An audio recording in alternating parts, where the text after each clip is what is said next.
इस वर्ष के समाधान यात्रा के सिलसिले में विभिन्न राज्यों का दौरा किया जा रहा है और जहां भी हम जा रहे हैं, जिस भी जिले में जा रहे हैं, उन जिलों में जीविका दीदियों के साथ भी एक बैठक होती है। यूं तो हम जाते हैं और विभिन्न जगहों पर विकास का काम देख रहे हैं, कौन क्या काम हो रहा है, कहां क्या जरूरत है, इसको जानना चाहते हैं। तो उस समय भी अनेक जगहों पर मुझे जीविका दीदियां मिलती हैं जो काम करते रहती हैं। तो मुझे बड़ी खुशी होती है और आज आपके बीच में भी आने का मौका मिला है, मुझे बहुत खुशी है। और आज इस पूरे कार्यक्रम में समाधान यात्रा के सिलसिले में जो हम यहाँ पहुंचे हुए हैं, तो इसमें इस सहरसा जिले में अभी जो उपस्थित हुए हैं इस कार्यक्रम में माननीय उप मुख्यमंत्री श्री तेजस्वी प्रसाद यादव जी, माननीय मंत्री ऊर्जा विभाग तथा योजना विकास विभाग श्री विजेंद्र प्रसाद यादव जी, माननीय मंत्री वित्त विभाग श्री विजय कुमार चौधरी जी, माननीय मंत्री जल संसाधन विभाग श्री संजय कुमार झा जी, माननीय मंत्री शिक्षा विभाग श्री चंद्रशेखर जी और सहरसा के माननीय प्रभारी मंत्री और पंचायती राज विभाग के मंत्री श्री मुरारी गौतम जी और यहां उपस्थित हैं सिमरी बख्तियारपुर के माननीय विधायक जनाब यूसुफ सलाउद्दीन साहब और इस कार्यक्रम में अधिकारीगण उपस्थित हैं, बिहार सरकार के माननीय मुख्य सचिव जनाब अमीर सुभानी साहब, बिहार के पुलिस महानिदेशक श्री आर.एस. भट्टी जी, वित्त विभाग के अपर मुख्य सचिव श्री एस. सिद्धार्थ जी, गन्ना उद्योग विभाग के प्रधान सचिव और सहरसा के भी प्रभारी सचिव श्री नर्मदेश्वर लाल जी, मुख्यमंत्री के ओएसडी श्री गोपाल सिंह जी, कोसी प्रमंडल के आयुक्त श्री मनोज कुमार जी, कोसी क्षेत्र के पुलिस उप महानिरीक्षक श्री शिवदीप लांडे जी, मुख्य कार्यपालक पदाधिकारी जीविका श्री राहुल कुमार जी, सहरसा के जिला पदाधिकारी श्री आनंद शर्मा जी और सहरसा की पुलिस अधीक्षक श्रीमती लिपि सिंह जी। और आप लोगों में से भी अभी हम सुन रहे थे, 6 दीदियों ने अपनी बात रखी है, श्रीमती मंजू देवी जी, श्रीमती संजू देवी जी, श्रीमती मिलन देवी जी, मोहतरमा जहरा खातून जी, श्रीमती अमिता सिंह जी, श्रीमती अमृता देवी जी। और आप लोगों की बात को सुन करके सारी बात को समझने का मौका मिल रहा था। आपने क्या किया और अभी क्या स्थिति है यह भी जानने का मौका मिला। तो आप लोगों को तो मालूम ही होगा कि हम लोगों ने जो कुछ भी ये काम प्रारंभ किया, जब मुझको काम करने का मौका यहां मिला 2005 24 नवंबर 2005, और उसके बाद जो हमने देखा कि हम लोगों के बिहार में स्वयं सहायता समूह की संख्या कम दिख रही है। वैसे स्वयं सहायता समूह पूरे देश में लागू है, कई जगहों पर ज्यादा संख्या और बिहार में बहुत कम संख्या है। अब उस सिलसिले में जो उस समय की स्वयं सहायता समूह है, कुछ जगह पर जाकर के उनसे भी हमने बातचीत करके हालचाल देखा, लगा कि इनके विकास की जरूरत है और बेहतर ढंग से काम कराने की जरूरत है। और उसी समय हमने इसके लिए कई विशेषज्ञों को बुलाया और बातचीत करके ये निर्णय लिया कि भाई हमको, मेरे मन में तो बात आ रही थी कि हमको तो जरूर स्वयं सहायता समूह को बढ़ाना चाहिए, इसमें जो गरीब परिवार की महिलाएं हैं उसकी संख्या बढ़ेगी। तो ये हम सोच ही रहे थे। और जब हमने सब लोगों को बुला करके एक्सपर्ट से भी बहुत बात की और सब कुछ बात करके कि इसका हम जरूर विस्तार करेंगे और सब तरह से कैसे और बेहतर ढंग से काम हो, कौन कौन उनको काम दिया जाए, जिससे वो प्रभावित होंगी, आकर्षित होंगी। और उसके बाद हमने कहा कि भाई एक मेरे मन में इच्छा थी कि जो स्वयं सहायता समूह की दीदियां होंगी उसमें जो जुड़ेंगी उसका नामकरण हमने जीविका कर दिया। अब आप जीविका दीदियां कहलाते हैं ना, जीविका हमने उसी समय नाम किया। और जब ये काम करके हम लोगों ने विस्तार शुरू किया तो इसका असर पड़ा और हमारे यहां कम था लेकिन बढ़ना शुरू हुआ तो दूसरे राज्यों में भी असर लग रहा था कि भाई ऐसा काम कर रहा। और उस समय की जो केंद्र सरकार, आज वाली केंद्र सरकार भी थी, उस समय की केंद्र सरकार, तो उन लोगों ने भी देखा, पता चला, तो उनके मंत्री आए और सब आए और फिर यहां लोगों से बातचीत की। और आप लोगों में से जो भी उस समय की थी कई जगहों पर, और उसके बाद उन्होंने कहा कि भाई तो अच्छा काम आप लोग करवा रहे हैं और नामकरण भी आपने जीविका कर दिया, ये तो बहुत अच्छा है। और उसके बाद उन्होंने देश भर के लिए, उस समय की केंद्र सरकार ने देश भर के लिए नाम कर दिया आजीविका। अब आप देखते हैं हर जगह आजीविका आजीविका, अभी वाली सरकार का योगदान नहीं है, ये उस समय का है। समझ गया ना, भूलिएगा मत कभी। नहीं तो आजकल मोबाइल ना चलते रहता है तो कह देगा कि यही वाला सरकारवा चला रहा है, अभी वाला। ऐसा कुछ नहीं, ये उस समय की बात 2008-9 की बात है। और उसी समय आजीविका, और जब आजीविका हुआ तो क्यों हुआ? बिहार में जीविका और देश भर में आजीविका, मतलब बिहार की जीविका देश भर में आ जाए, इसलिए नामकरण हुआ है। तो भूलिएगा मत, ये हम लोगों का किया हुआ शुरू से काम।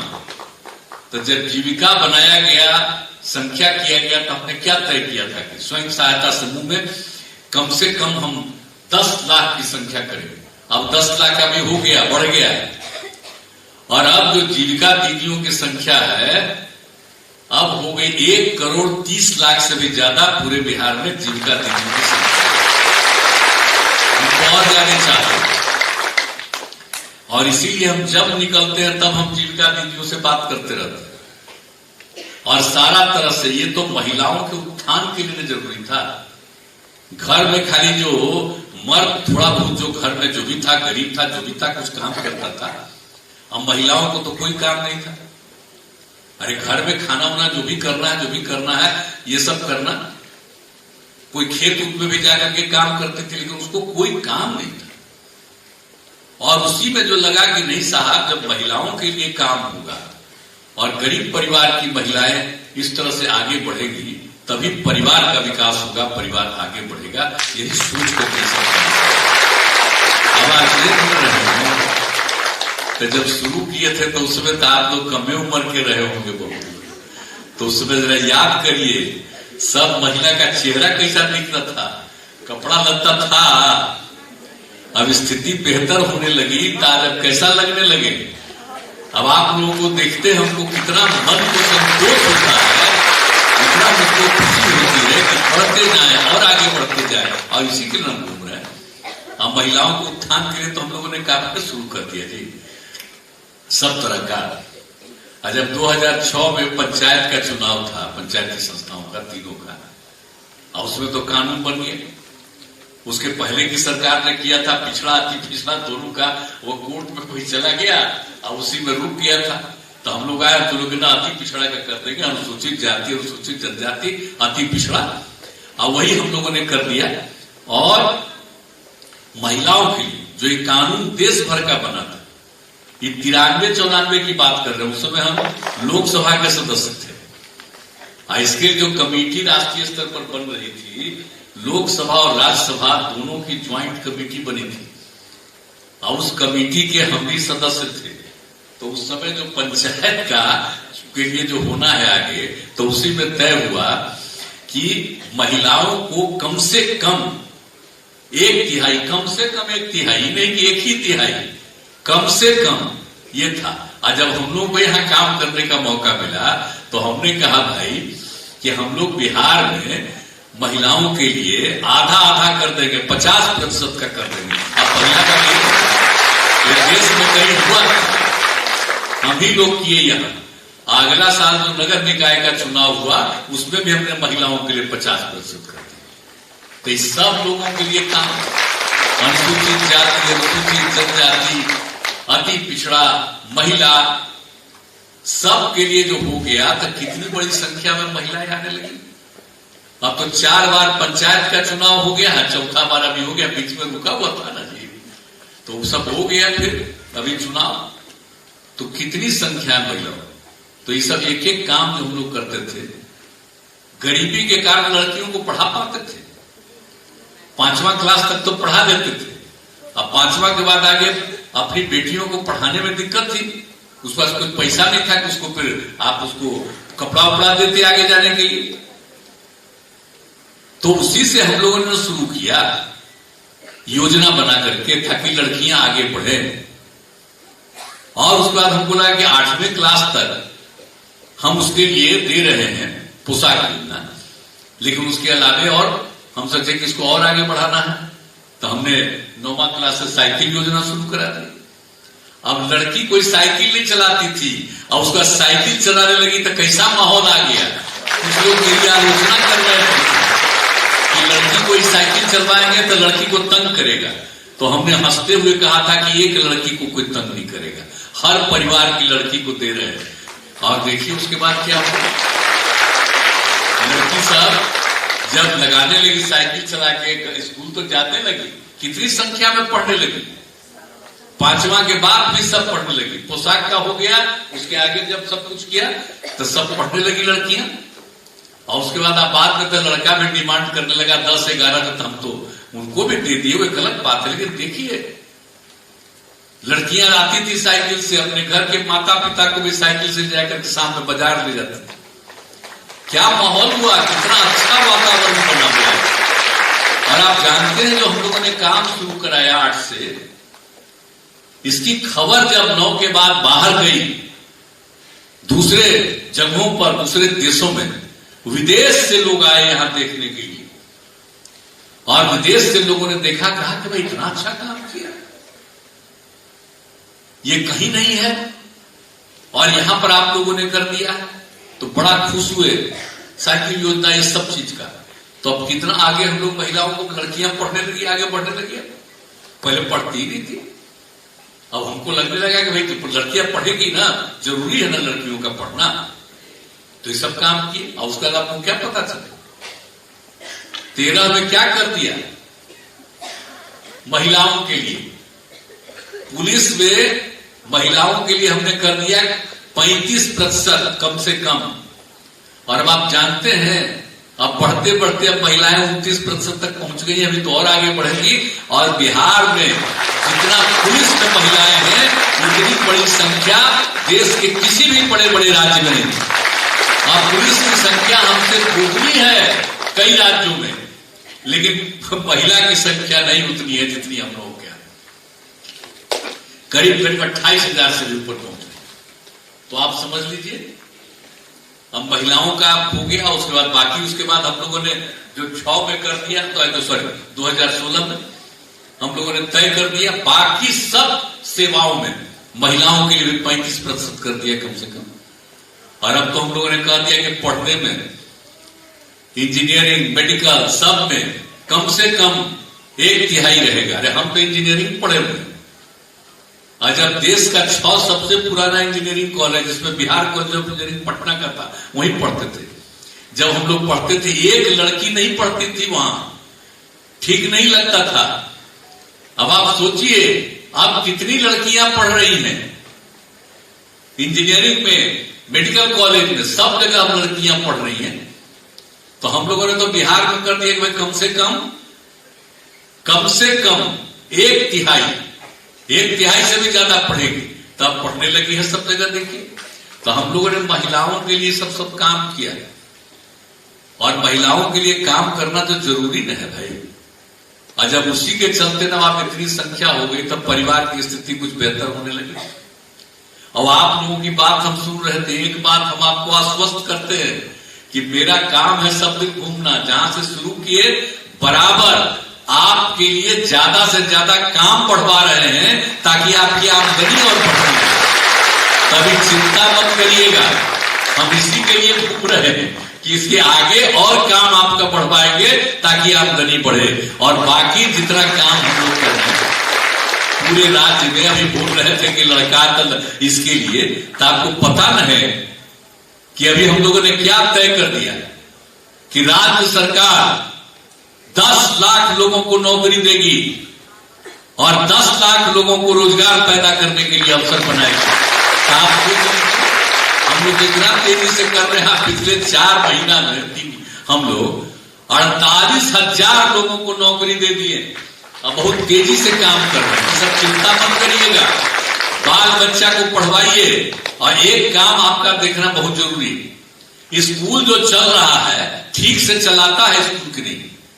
अब पहले तो हम जीविका दीदियों को अधिकार दे दिए थे कि वही देखेगी कि पढ़ाते हैं कि नहीं पढ़ाते हैं मास्टर साहब, तो चला गया कोर्ट, तो कोर्ट से सब रुक गया। अभी हमने ये तय कर दिया कि आप लोग अपने अपने इलाके में सब स्कूल को देखते रहिएगा कि वहां पर पढ़ा रहा है कि नहीं, स्कूल में पढ़ाई हो रही है।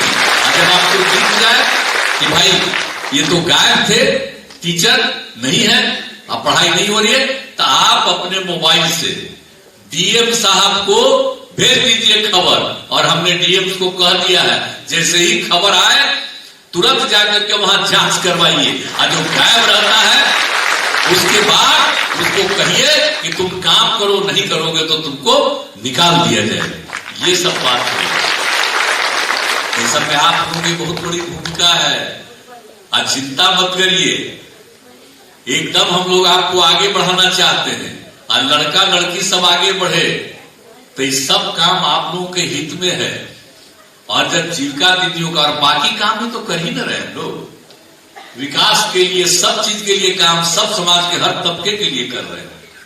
लेकिन आप लोगों का काम बढ़े, आप लोगों का परिवार खूब आगे बढ़े, ये मेरी इच्छा है। ये पूरा आगे बढ़ रहा है और आगे बढ़ेगा तो बिल्कुल एक विकसित बिहार हो जाएगा। इसीलिए हम लोग इस काम को कर रहे हैं। तो इसलिए ये सब काम तो हम लोग कर ही न रहे हैं और सब तरह से देखते रहिएगा। अब आप लोगों का ये काम है कि कहां पर क्या हो रहा है, हर तरह से हम लोग कोशिश कर रहे हैं। इलाज सबके लिए प्रबंध एक एक चीज का किया जा रहा। और एक बात आपको और कहेंगे कि आप सोच लीजिए कि आप सब लोगों को याद है ना भाई, आप अभी बोल रहे थे कुछ लोग शराबबंदी के बारे में, तो एक बात हम आपको बता दें कि 2015 में जीविका दीदियों की एक मीटिंग थी पटना में, हम वहां गए हुए थे। हम अपना भाषण देके जैसे ही हम बैठने लगे तो जीविका दीदियों ने खड़ा होकर के कहा शराब बुरी चीज है, शराबबंदी लागू कीजिए। हमने कहा कि देखिए 3 साल में चुनाव, 3 महीना में चुनाव होने वाला है, अगर हम लोग फिर आ जाएंगे तो शराबबंदी लागू कर दें। और उसके बाद फिर आ गए तो हम लोग शराबबंदी लागू कराए ना। साथ वाली सारी पार्टियां तो थी, विपक्ष वालों ने भी कह दिया कि नहीं ठीक है और शराबबंदी लागू हो, तो शराबबंदी तो लागू कर ही दिया। उसके लिए घूमते रहे आप लोग भी, सब जगह जाते रहे, तो बहुत अच्छी चीज है। एक बात कभी भूलिएगा नहीं, एक बोल रही थी कि शराब छूट जाए, कभी छूटेगा जी? और शराबबंदी छोड़ने वालों की संख्या तक कितनी बढ़ गई है, इधर उधर प्रचार कर रहा है। आप नहीं जानते आजकल जो मोबाइल का दौर है ना, उल्टा पुल्टा उसमें बहुत सारा प्रचार करता रहता है। ऐसी संख्या नहीं है, घट रही है। और जब शराबबंदी लागू करवाए तो 2018 में जांच करवाया कि कितने लोगों ने शराब पीना छोड़ दिया। 1 करोड़ 34 लाख लोगों ने 1 करोड़ 64 लाख लोगों ने शराब पीना छोड़ दिया। अभी हम फिर और जांच करवा रहे हैं कि और संख्या बढ़ेगी, घटने उठने वाली नहीं है। आप जानते हैं कुछ आदमी तो गड़बड़ होता ना है, कितनों बढ़िया काम करिएगा तो 90% को तो तुरंत ठीक किया जा सकता है और 10% के लिए मेहनत करना पड़ता है। उसमें तो कुछ ठीक होगा और कुछ तो खचपच करते रहे, तो कुछ गड़बड़ करता रहता है, वही सब बोलता है। तो इसीलिए आप सोच लीजिए कैसा जहरीला शराब पी पी कर को मर रहा है। तो यही ना कहना है सबको, पियोगे तो मरोगे। और तरह तरह का बात किया जाता है, ये सब बहुत गंदी बात है। और कितने लोग छोड़ रहे हैं, गरीब गुरबा तबके के लोगों ने छोड़ा, और जब छोड़ा तो उससे उनके परिवार के, भी आप ही लोग बता रहे हैं परिवार की स्थिति हुई। जब लागू किए थे तो 2016 में हम लोग घूम रहे थे, हर जगह महिलाओं से बात कर रहे थे, तो उसी में आप लोगों के बीच की महिलाओं ने हम लोगों को कहा, साहब मेरे पति शराब पीते थे और नौकरी करते थे, शराब पीते थे, घर के लिए कुछ नहीं लाते थे, झगड़ा करते थे, बहुत दुखी रहते थे हम लोग। और जब शराबबंदी लागू हुआ तो उन्होंने शराब पीना छोड़ दिया, अब आते हैं, मुस्कुराते रहते हैं, सब्जी खरीद करके लाते हैं घर। अब कितना अच्छा लग रहा है बताइए। तो भाई कुछ तो गड़बड़ करने वाला है, तो चिंता मत करिए, कभी शराबबंदी भी खत्म होने वाला है। हम लोग तो पूरे के पूरे एक एक चीज को बराबर देखते रहते हैं, पूरा प्रचार अभियान। आई पिछला बार में हुआ था समाज सुधार अभियान, क्या के लिए हुआ था? वो जहरीले शराब से लोग मर रहा था, तो हम लोगों ने चलाया। हम तो गए थे, आपको याद ही है, 12 जगह। तो हम लोग का बीच में फिर कोरोना आ गया था पिछले साल, तो हमने कहा था आप लोगों कि समाज सुधार अभियान कभी बंद नहीं होगा, आपका काम है, इसको पूरा करते रहिएगा। और खाली एक चीज के लिए नहीं, शराबबंदी के लिए खाली नहीं, बाल विवाह और दहेज प्रथा के खिलाफ कानून। लड़की की शादी में कम से कम उम्र 18 साल होना चाहिए और लड़के की शादी में कम से कम उम्र 21 साल होना चाहिए। लेकिन कुछ लोग इधर से उधर करता और कानून बना हुआ है, तो बाल विवाह नहीं होने देना है, समय पर शादी हो। और दहेज प्रथा, बताइए कितना बुरा चीज है, कानून बना हुआ, दहेज कितना बुरा चीज है।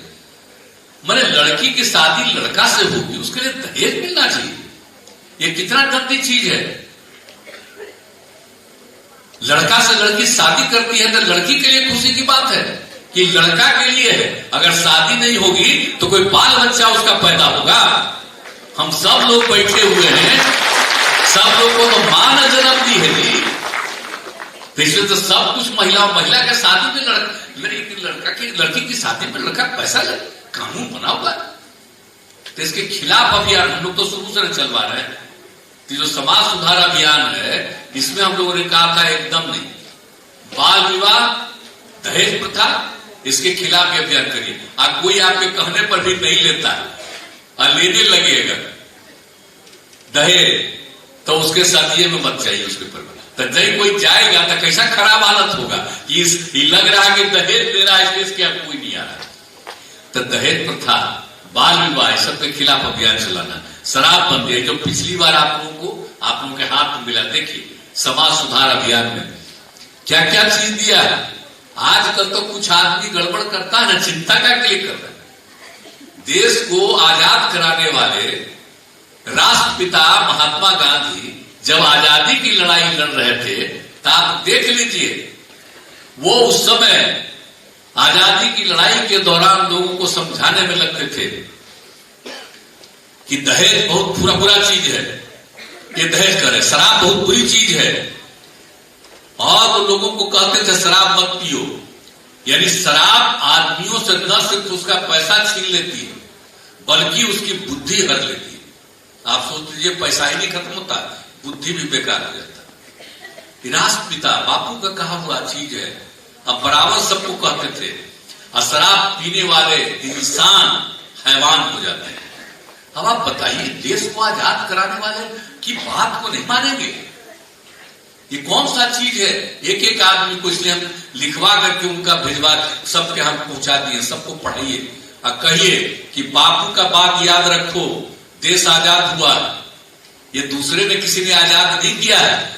आजकल जो है वही आजाद करवाया है कि देश को आजाद कराया और उनकी हत्या तक कर दी गई जो सही काम कर रहे थे, सबके हित में। किसी का झगड़ा आपस में ना हो, हिंदू मुस्लिम किसी का नहीं, सबके लिए कर रहे थे, उनकी हत्या तक कर दी गई थी। आप जरा सोच लीजिए, आजादी कराने के बाद तो उनकी बात को नहीं सुनेंगे। और उसके बाद जान लीजिए, हम लोग तो शराब बंदी लागू किए, और जो वर्ल्ड हेल्थ ऑर्गेनाइजेशन है, विश्व स्वास्थ्य संगठन, दुनिया का संगठन, और वही भी जो तो कोई तरह का बीमारी होती है उसके इलाज के लिए वही सबसे ज्यादा रिसर्च करता है और पूरे दुनिया को वो बताता है क्या करना चाहिए। ये कोरोना के दौर में भी कौन सबसे ज्यादा करवा रहा था? तो जो विश्व स्वास्थ्य संगठन है, वर्ल्ड हेल्थ ऑर्गेनाइजेशन WHO, इन लोगों ने 2016 में सर्वे करना शुरू किया, दुनिया भर में अध्ययन किया, और उन लोगों ने 2018 में प्रकाशित किया, वो भी हम आपको दे दिए।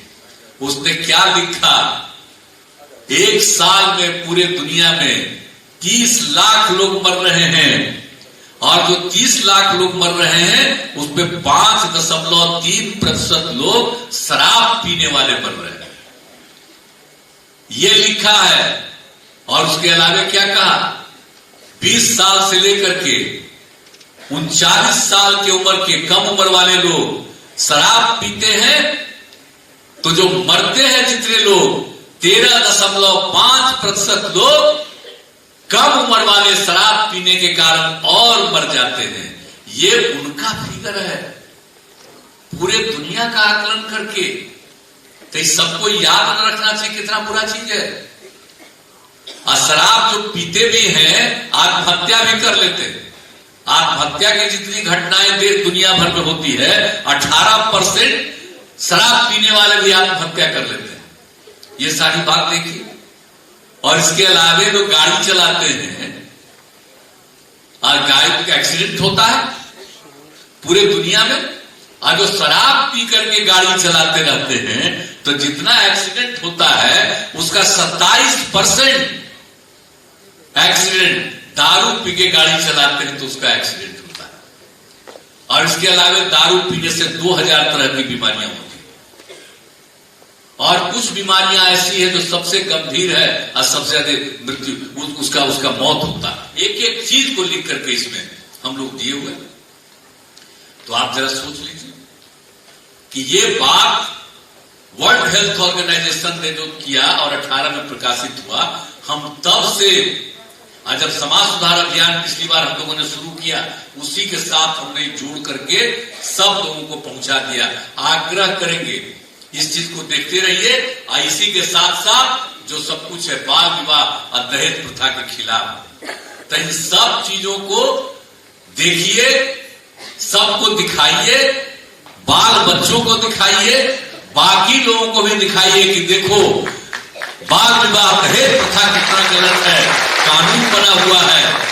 और दूसरी तरफ शराब कितनी बुरी चीज है, कितनी मौतें होती है, कितनी बीमारियां होती है। तो ये सब भी सिखाइए। और हम लोग तो भाई एकदम बिल्कुल है, कुछ गड़बड़ करता है तो उसकी बात को हम लोग सुनने वाले हैं। तो ये सब कभी मत सोचिए पूरे तौर पर। और लागू कौन भूलिएगा मत, आप ही लोगों के कहने पर हम लोगों ने लागू किया। तो इसलिए तो आप ही लोगों को न देखना पड़ेगा। अब कुछ तो गड़बड़ करने वाला होता ही है, उसको सुधारने की कोशिश करिए, लेकिन पूरा का पूरा तौर पर इस काम को करते रहिए, ये भी जरूर करिएगा।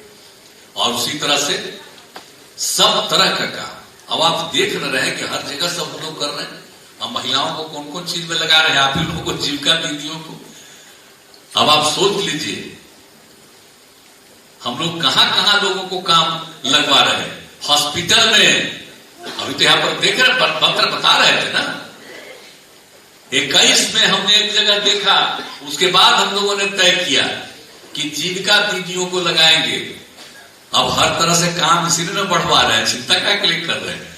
और कितना है, हाँ, दीदी का रसोई।